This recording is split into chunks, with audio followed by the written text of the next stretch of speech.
Today, in this jolly theme of thinking about death cults, I want to consider the kind that involve self-immolation of a whole society, small or large. From the history of concentration camps I wrote, the example of the Khmer Rouge is the one that keeps coming to mind for me. It was largely ideology that drove the decisions of the new government. Pol Pot believed in a kind of self-sufficient agrarian socialism in the same style as his sponsor Mao Zedong, and he was hell-bent on making it happen. A revolutionary group that seized power in Cambodia in the 1970s.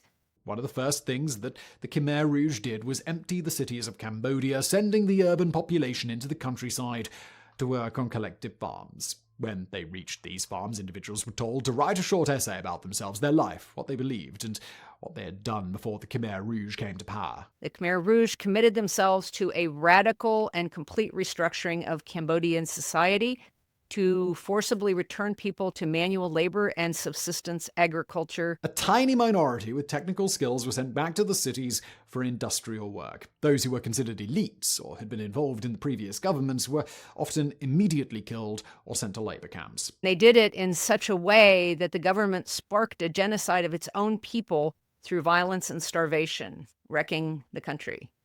The entire nation effectively became not only a police state, but a forced labor camp itself. A common statement to those executed was, "To keep you is no profit, to destroy you is no loss." And an example perhaps better known to people today, the Reverend Jones of Jonestown. Started as an effort by a charismatic preacher to build a new society, but it ended, of course, with the tragic deaths of more than 900 people. In Guyana, who took hundreds of Americans there as part of a religious cult, found a way to end his experiment that wrapped up with a congressional delegation being fired on inside planes on a tarmac after they had come to investigate.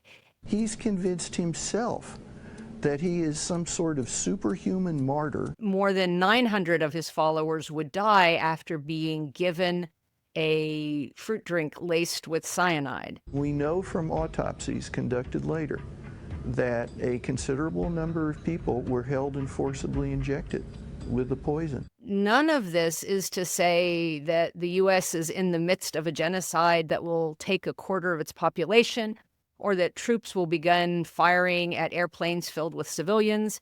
Hey, look what happened during my first term. The parallel here is more the delusional nature of the bill of goods being sold and how widely it's adopted by both its salesmen and by its believers.